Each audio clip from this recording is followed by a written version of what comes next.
এটা কোনো গোপনীয়তা আছে এখানে যে এটার ভিতরে ব্যাখ্যা আছে? কিছু কিছু হুজুরে কইছে এইরকম, কিছু কিছু কিছু হুজুরে কইছে এই রকম। এটা তো আর মিলাদুন্নবী সিরাতুন্নবী না, যেটা দুইটা ভাগ হয়ে গেছে গা। এটা তো সবটা মিল্লা হগলে একমত। খুব খেয়াল করেন, সবাই মিলে একমত যে হ্যাঁ সুদের 70 কয়টা গোনা? কথা কয় না, কয়টা? মঞ্চে যারা আছেন একটু কথা কয়েন, সুদের গোনা কয়টা? আপনি কইতেন না জুড়ে? 70টা গোনা। সর্বনিম্ন গোনাটা হইল মাল লগে জেনা করা। আচ্ছা, আমি যদি এখন 1 কোটি টাকা, 1 কোটি টাকা আমি যদি আমার গাড়িতে করে নিয়ে আসি, আইনা যদি আপনাদের সাইফুল্লাহ সাদি, আপনাদের মোহতামিম হুজুরকে যদি বলি যে হুজুর আমার গাড়িতে 1 কোটি টাকা, আপনাদের আবার গাড়ির কাছে গিয়ে খেলুইটা একটা উদাহরণ আমি যদি বলি যে হুজুর আমার গাড়িতে 1 কোটি টাকা আছে, আপনি একটু মাইকে বলেন যেই লোক মায়ের সাথে জেনা করতে পারবে তার এই 1 কোটি টাকা দেওয়া হবে। এইবার ঘুরা আমার কাছে গিয়া করবে যে হুজুর আমরা খারাপ, এত খারাপ না যে মাল লগে জিনা করে টাকা কামাই করবো, আমরা এত খারাপ মানুষ না, ওনার এই আমার টাকাটা আমি আর কাউকে দিতে পারবো না। তাইলে 1 কোটি টাকা পাওয়ার পরেও আপনি মায়ের সাথে জেনা করতে রাজি হবেন না। অথচ আল্লাহ বলেছেন আহাল্লাল্লাহুল বাইয়া ওয়া হারামার রিবা, নবীজি বলেছেন সুদের 70টা গোনা, সর্বনিম্ন গোনাটা মায়ের সাথে জেনা করা। এত সুস্পষ্ট ওয়াজ থাকার পরে ওলামায়ে কেরাম যেই ব্যাপারে সবাই একমত, যেই ব্যাপারে কোনো দ্বিমত নাই, আমাদের দেশে সুদ আছে নাকি নাই? কথা বলে আছে নাকি নাই?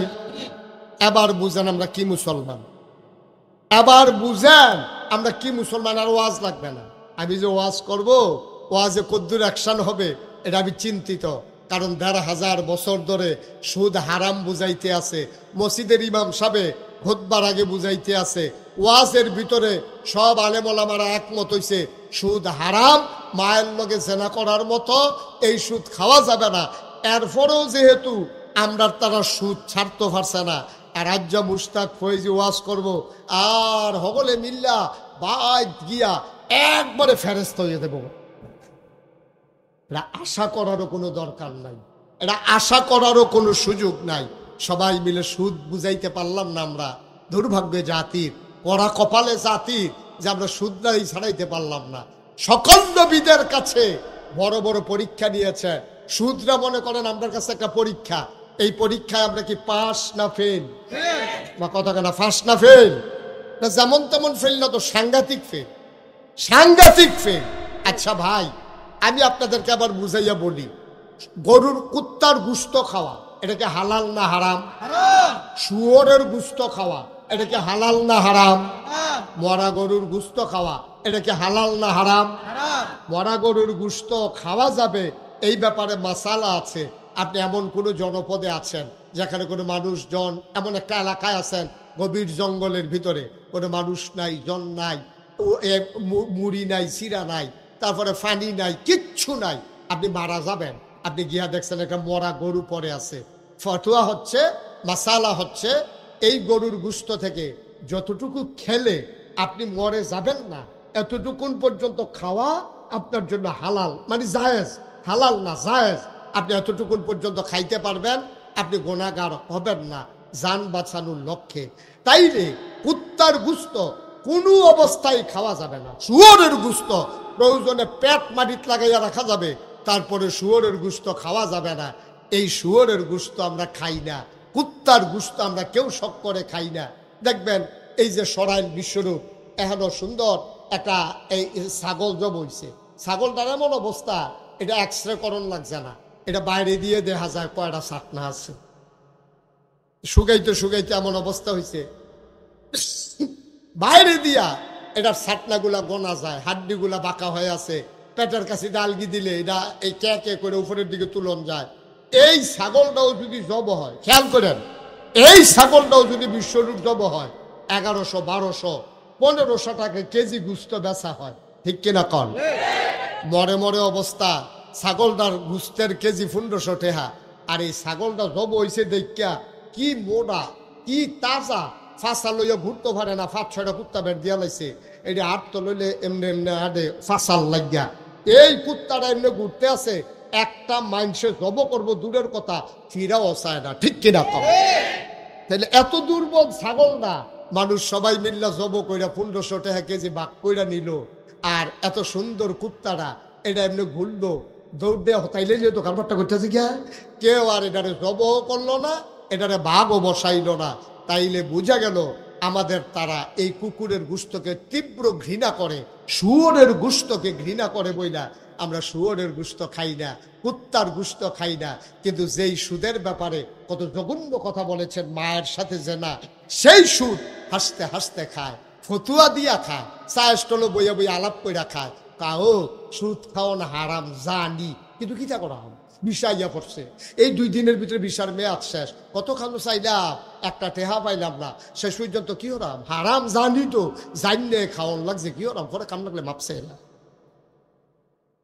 ইচ্ছা মতো আমরা তারা সুদ খাইতে আছে। ভাই আপনি সুদ গরুর গুস্ত খান, ছাগলের গুস্ত খান, কুত্তার গুস্ত খান না, শুয়োরের গুস্ত খান না, কারণ আপনি জানেন এইগুলা হারাম।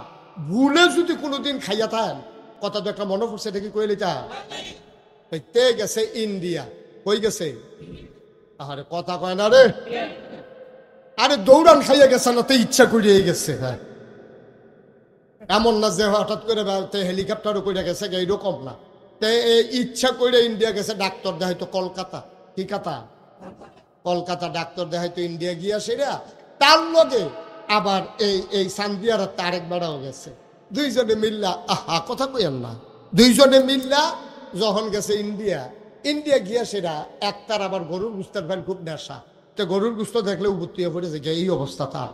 তো কলকাতার রাস্তা দিয়ে আটতে আছে, আটার সময় দেখে যে গুস্তের গন্ধ বাড়িছে। ইন্ডিয়ান মশলা তো ভালো মশলা, কাশ্মীরের মশলা, বিভিন্ন জায়গায় যে মশলা হয়, এলাচি, দারচিনি, লং, এগুলো খুব খাঁটি, আমরা টি বেজা লাগি, আমরা দেশে ধরো হয় না। তো এই খাঁটি মশলা দিয়া যখন গুস্ত রান্না করতে আছে, টকবক টকবক করে যখন ফুটতে আছে, গন্ধ যখন সরাই গেছে, হাতে রাস্তা দিয়ে আটতে আছে, হাতে মনে করছে অবশ্যই গুস্তরা ফাইন হইতে আছে, আর বইয়া থেকে আলাপ নিতে হোটেলে গিয়ে ঢুকে বাদ দাও, তো বাদ দিছে। পরে কথা কেন না, আস্তে আস্তে আস্তে চুপ করেন, ধৈর্য ধরুন, বাচ্চা মানুষ তো বুঝে নাই, তো তোমরা সবাই কনা আমিন। তো সে যখন এই কুত্তার এই কথা মনে আছে তো নাকি, তো হোটেলে গিয়ে ভিক্ষা করে বাদ দাও, তো বাদ দিছে। পরে কই কি দিয়া খাইবেন, আরে যে গুস্ত রান্নতে গুস্ত দে, তো গুস্ত দিয়া যখন ভাত খাইছে, ইচ্ছা মতো খাইছে, চর্বিওয়ালা গুস্ত, ওকে আঙ্গুলতে সাবান দিয়েও চর্বি যায় না, তো ইচ্ছা মতো খাইয়া তে যখন মাত্র বাড়ুইছে, সান্দিয়ার আর যে আরেকজন আছিল হেতার লগে দেখা হয়েছে, হাতে জিগে কি ধরে কইতাইলি, কই যে 4টা ডাইল ভাত খাইয়াইলাম গরু গুস্ত দিয়া, কই কোন দোহানো খাইছ, কই যে এই দোহানো, কই এটা সাইনবোর্ড দেখ সত্যি, কয় না, কই এটা হিন্দু হোটেল, তো হিন্দু হোটেল তোর লেগে কি, বিরক্ত করেন না ভাই, কই হিন্দু হোটেলে তোর লেগে ধর গরুর গুস্ত রানছে না, তুই কি এর গুস্ত দিয়া ভাত খাইছ, কই গুস্তটা চর্বিওয়ালা, কই যত এটা শুয়োরের গুস্ত। এখন যেতে খাইছে তে তো না বুঝা খাইছে, কিন্তু যখন শুনছে শুয়োরের গুস্ত, তার কি আরাম না বেআরাম, শান্তি না অশান্তি, স্বাভাবিক না বমি বমি, তার বমি বমি ভাব হইছে, তে রাস্তার কান্দাত গিয়া বমি কইরা তে আইসের ওই যেতে দেখে লাইছে, হ্যাঁ তার হাতে গিয়া ধরছে, যেটা তো ভাই আমরা তো 2 দিন পরে শান্তিহারা গিয়া তোর আত্রাত ধরি ফাউডির ধরি, তুই এই কথাটা জীবনেও করছে কেউর কাছে, আমি এটা ভুলে খাইয়া লাইছি, আমি বুঝছি না এটা যে শুয়োরের গুস্ত ভাই, আমি জীবনেও খাইলাম না, আমি তো মুসলমানের পুত, আমি কি শুয়োরের গুস্ত খাওয়াই না মানুষ, তুই ভাই এটা গিয়া কেউর কাছে হ্যাঁ না না এটা কি করুন না কথা নাকি, এটা যে সাংঘাতিক কথা, এটা তুই ভুলে খাইছ, এটা আমি আমি তোর দুস্থ না, তে খালি বাসটাতে নাইম না দোহান দাঁত বইয়া সেরকম ঘটনা তো একটা ঘটছে আমার,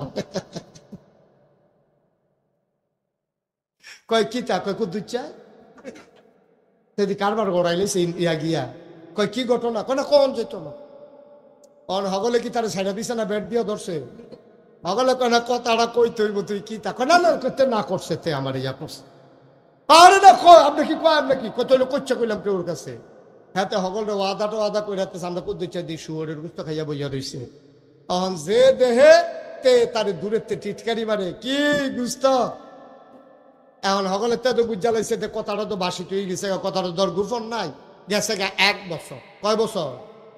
1 বছর পরে গ্রামের ভিতরে এক বেড়ার, ধনী বেড়ার বাপ মারা গেছে। হ্যাঁ, বেড়ায় নিয়ত করছে 15টা গরু জব করিয়া গ্রামের সবাইরে ডাইল ভাত খাওয়াইবো, গুস্ত দিয়া ভাত খাওয়াইবো।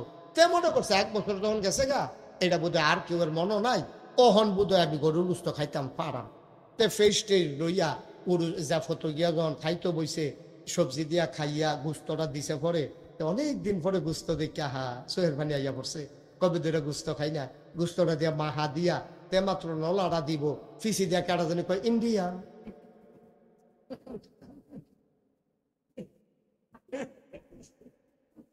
খাইছে না উঠটালাইছে? তোমার কথা কনা খাইছে না উঠটালাইছে? ভাই মন দিয়ে শুনো রে ভাই, 1 বছর আগে অজানা সত্যি মনের ভুলে শুয়োরের গোশত খাওয়ার পরে 1 বছর পরে আইসাও সে আর গরুর গোশত খাইতে পারে না।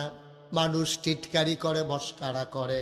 আজব বাংলাদেশ, শুয়োরের গোশতের চাইতে আরো জঘন্য হারাম যেই সুদ, এই সুদখুর বেড়ায় মসজিদে যখন 50,000 টাকা দেয়, সবাই জিগার দিয়া এই বেটাটারে মসজিদের সভাপতি বানাই দেয়, ঠিক কিনা?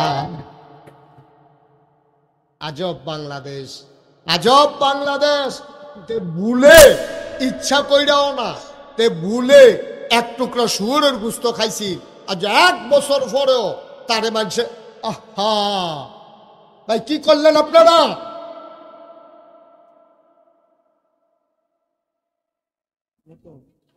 সবাই পড়েন আমিন। দেখি তামাশা ভাই, আপনি কি ছোট মানুষ? আল্লাহ যেন হেফাজত করে, সবাই কনা আমিন। এত কষ্ট করে ওয়াজ করতে হবে, আমি তো কোনো দায়বদ্ধতা নাই আমার, আমি মাইক ছেড়ে দেবো, সমস্যা কি? আপনি এত বিরক্ত করবেন, আপনি স্টেজের উপরে দাঁড়িয়ে কথা বলতেছেন, সমস্যার ব্যাপার। আমি একটা ওয়াজ করতেছি, আপনি এদিকে পিছন দিয়ে কথা বললেন, একটা লোক বললো না যে চুপ করো, কথা বললো না, তামাশা।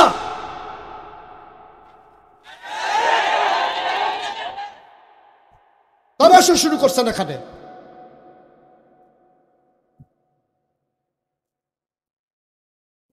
সবাই পড়েন আমিন। এই লোকগুলো এখানে দাঁড়িয়ে দিচ্ছেন কেন? সব নেবেন।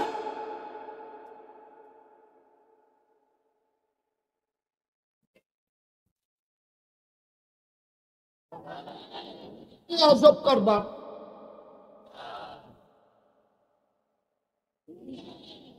দেখেন, সবাই পড়েন আমিন। ভাই, একটা ভদ্রতা বলতে একটা জিনিস আছে। লোক বেশি হয়ে গেছে, কি করা যাবে এখন? আপনার কথা বললে কি আওয়াজটা, এই জায়গাটা বেড়ে যাবে?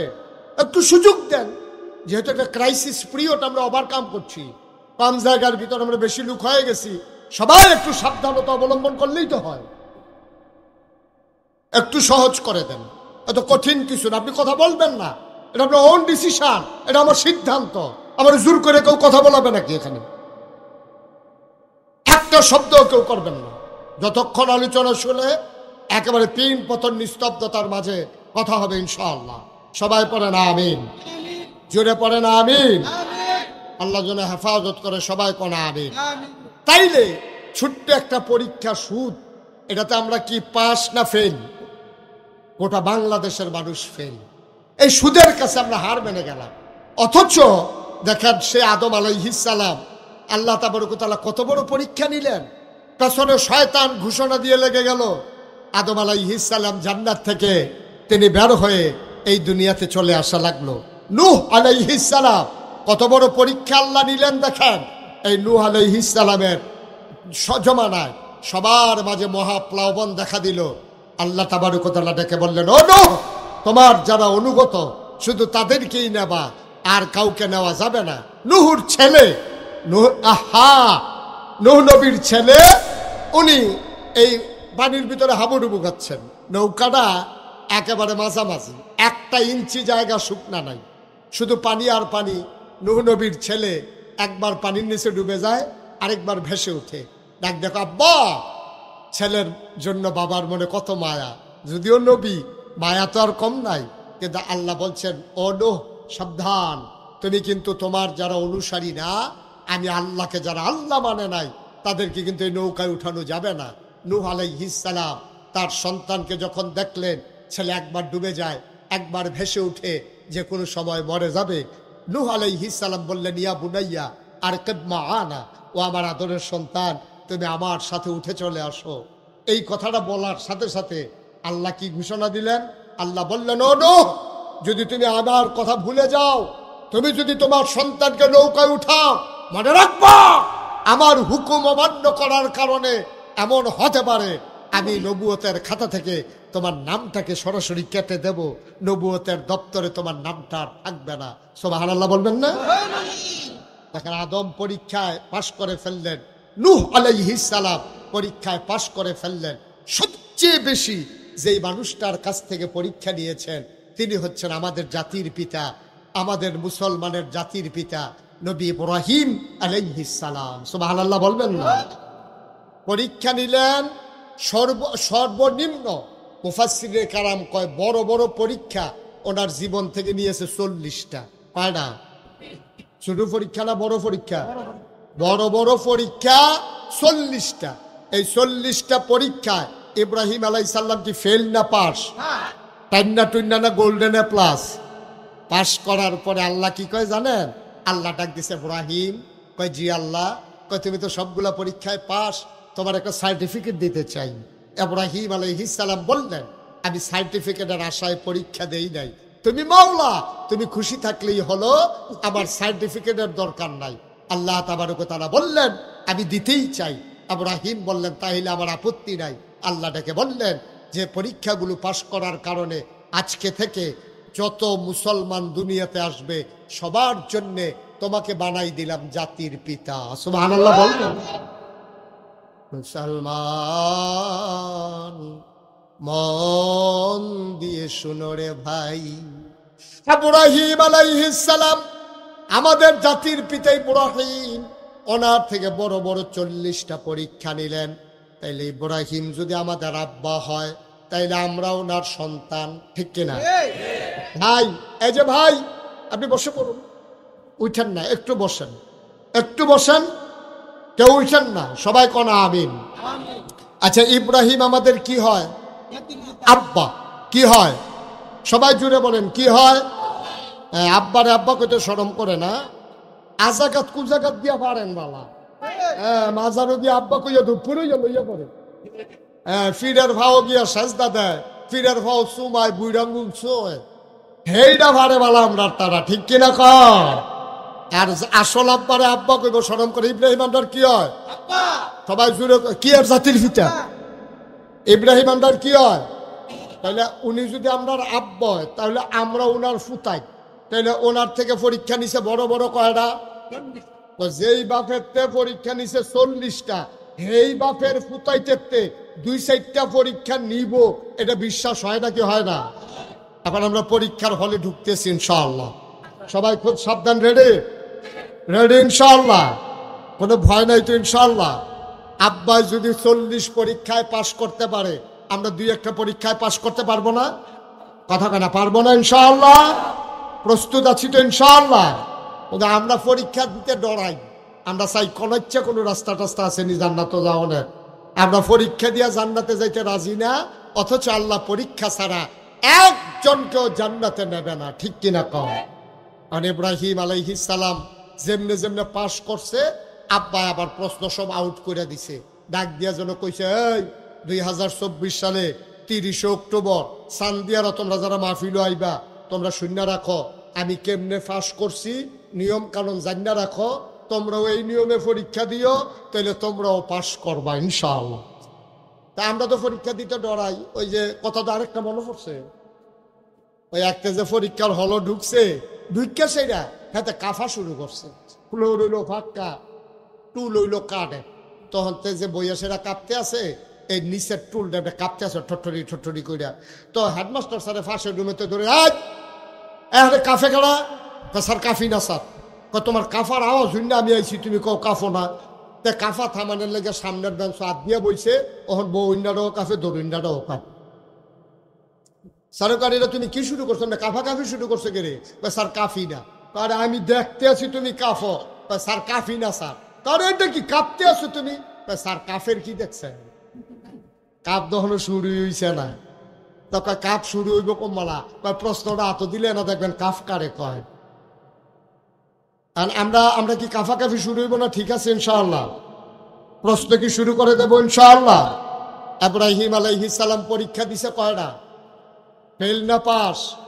ইব্রাহিম আলাইহিস সালাম একটা পরীক্ষাও ফেল করে নাই। সর্বপ্রথম যে পরীক্ষা, অনেকগুলো পরীক্ষা সবগুলো তো আর বলা যাবে না, দুই একটা পরীক্ষার কথা বলি। ইব্রাহিম আলাইহিস সালামের জমানায় তৎকালীন রাজার নাম ছিল নমরুদ। কিরুদ বা কথা হলো কিরুদ। নমরুদ একদিন ডাক দেয়া আনা রাব্বুকুমুল আলা, আমি হইলাম সবচেয়ে বড় খোদা। এই কথা কওয়ার পরে যারা মন্ত্রী এমপি উজির নাজির আসিল, এটি টপ করে গিয়া সেটা কয় আপনি খোদা হইতেন না, হইব কারা? আমরা দেখছেন না কয় বছর আগে এবিডি যেটা কয় সকলে লইয়া পড়ে। ঠিক কিনা কও? এই সংসদের ভিতরে গান গায়, কবিতা রচনা করে, যা মনটায় ধরে তাই কয়। দালালি কারে কয়? গত 17 বছর বাংলাদেশের মানুষ দেখতে দেখতে তেল কারে কয় ভাইয়া ভাইয়া বলে। ঠিক কিনা কও? এত তেল মানুষের দিত পারে, এটা বুচুরিও পিছনের কথা, তেলের কারণে তেল দিতে দিতে পুরো তেল চিল্লা বানাই নিচ্ছে। ঠিক কিনা কও? এখন নমরুদে যখন কথা কইছে কয় আনা রাব্বুকুমুল আলা, তার যারা মন্ত্রী এমপি তারা হগলে জিজ্ঞেস দেখো আপনি খোদা হইতেন না, হইব কারা? এই কথা কনের লগে লগে এখন নমরুদ আর বেহতার না, হাতে তো চালাক মানুষ, হাতে ডাক দিয়া কয় না তোমরা যে আমার খোদা মানো, এটা মুখে কইলেও তো না, পরীক্ষা লাগবো। কয় কি পরীক্ষা? কয় আইও তোমরা এই ব্রাহ্মণবাড়িয়া স্টেডিয়াম আইও। সব ব্রাহ্মণবাড়িয়া স্টেডিয়াম নিয়া বিরাট বড় মঞ্চ বানাইয়া নমরুদে পাও সামনের দিকে দিয়া বইয়া রইছে। যারা ইয়ে তো সবাই আমার সেজদা দিবা, তাইলে না বুঝাম তোমরা যে আমার আল্লাহ মানছো, খোদা মানছো। এখন সবাই সেজদা দিতে আছে। গোয়েন্দা, কি গোয়েন্দা? গোয়েন্দা কারে কয়? গোপন খবর যে কানে কানে কয় তারে কয় গোয়েন্দা। এই গোয়েন্দা ইয়া কানে কানে কয় আল্লাহ। কারে কয়? কথা কানে কারে কয়? আপনার অনেক বুদ্ধিমান শ্রোতা, আপনারা তো কইতেন পারছেন কারে কয়। দাউদ কান্দি মাহফিল আমি জিজ্ঞাসলাম কারেও কয়, তারা কয়েকজনে খেলিয়া কয় আমরা কেমনে কয়, আমরা কি হেন আসলাম কারে কেমনে। আহা তত্তরি আপনি এরকম করেন কেন? ভাই যে আপনি এই যখন কইছে যে আল্লাহ, কারে কইছে? আল্লাহ কয় সর্বনাশ দইছে। কয় কি? আমরা তো সবাই সাজদা দিতাম, আইসি একজন তো আইসে না। কয় কারাইরা? কয় তার নাম ইব্রাহিম। সুবহানাল্লাহ বলবেন না? কয় তার ভাই কো? কয় আছে তো মাঠে। কই বাপ থাকতে ফুটার লোকে কি আর আলাপ? তাহলে ডাক দাও। এখন আজর দৌড়ে যাইছে আমরা দাদা। আমরা কি হয়? ইব্রাহিম আমরা আব্বা হইলে ইব্রাহিমের আব্বা আমরা কি হয় রে? বাপটা তো আসিল দাদা যাইতা, দাদা রায়না সিটার পড়ছে। ঠিক কিনা কও? দাদাই দৌড়ে যাইছে। পরে নমরুদে ডাক দেখো তোমার ফুতে কো? আছে তো মাডো। কয় তোমার ফুতে মাডো নাই, আমারে সাজদা দেওয়ান লাগবো দেখিয়া তোমার ফুতে মাডো আইসা না, খবর লইয়া চাও। নমরুদে আজরে দৌড় দিছে, কুইরা মাডো খুঁজা না পাইয়া বাদ দিয়া দেহে আমরা আব্বা ইব্রাহিম খেতা গাও দিয়া নাক ডাক্কা ঘুমাই। সুবহানাল্লাহ কয় না রে? আব্বা নাক ডাক্কা ঘুমাইতে আছে। আজরে যা ডাক দিছে ওর। ইব্রাহিম আলাইহিস সালাম লাভ দিয়ে উঠছে। উঠটা সারছে পরে কয় পুত্রে তুই তো আমার করে জব করছ, এর আগে মূর্তি ভাঙ্গা হালাই রাখছ, তারপরে গিয়া কইস তারারি জিগান কেড়ায় ভাঙছে, আমি কেমনে কয়াম? এটি বুঝি কথা? আজ যে তুই এই হত্যা রইছ সেগুল দিয়ে আল্লাহর সবাই সাজদা দিতে আছে। আব্বা আমি তো যাইতাম চাইছিলাম, তো না করছে কেডা?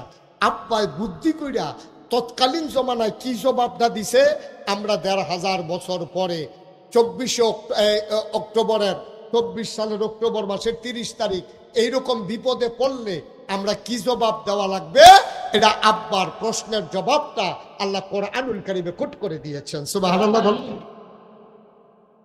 নমরুদ যখন ডাক দেয়া কয় ইব্রাহিম, ও ইব্রাহিম তুমি কেন যাও নাই সাজদা দেওয়ার জন্যে? মাইকটা ঠিক করেন। তুমি কেন যাও নাই সাজদা দেওয়ার জন্যে? আবার ইব্রাহিম ডাক দেয়া কয় কেমনে যাইতাম, ইন্নী সাকিম, আমি অসুস্থ, আমার শরীরটা বালানা, পুতের শরীর বালানা। শোনার পরে আমার দাদার মন বড় খারাপ। ডাক দিয়া কয় ফুত ঘুমা। কেড়া আল্লাহ কেড়াই কি তাইতা চাইতাম না, তোর শৈল বালানোর লগে কোনো কথা আছে নাকি নাক ডাইকা ঘুমা? সুবহানাল্লাহ কইতেন না? আমি তো কই আমরার ফলাফাইটা তো বুদ্ধি ফাইল কো। এই যে ফিডাফিডি হয়েছে ব্রাহ্মণবাড়িয়া বিশ্ব রুট সরাই, ফিডাফিডি হয়েছে কখনো? আমার কথা কানা তো কই ফিডাফিডি হয়েছে? সরাইল বিশ্ব রুট ফিডাফিডি হয়েছে। আসামি ফইরা বইছে কাউতলির বেড়া, কাউতলির বেড়া আসামি, ফিডাফিডি হয়েছে সরাইল। হ্যাঁ মনে মনে কই কি তারে আমি দি কাউতলি সরাইল ফিডাফিডি, আমি আসামি কেমনে? এখন সিভিল বেশে পুলিশ গেছে কাউতলি আসামি ধরত গিয়া, সেটা হুন্ডা চালাইয়া ষাটগাঁও দিয়া সিভিল বেশে পুলিশে গিয়া সেটা হেতারে বিচারে। ওই যে তোরা আসামি বানাইছে তার নাম হইল আব্দুল করিম, ফিতার নাম হইল আব্দুল রহিম।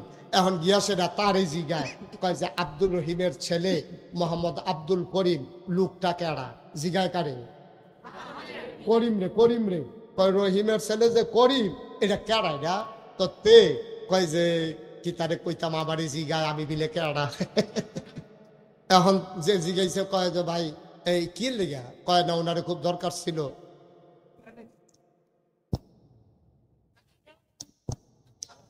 কারেন্ট আসছে নাকি? লাইন দিছো কারেন্টের? কারেন্টের লাইন দাও।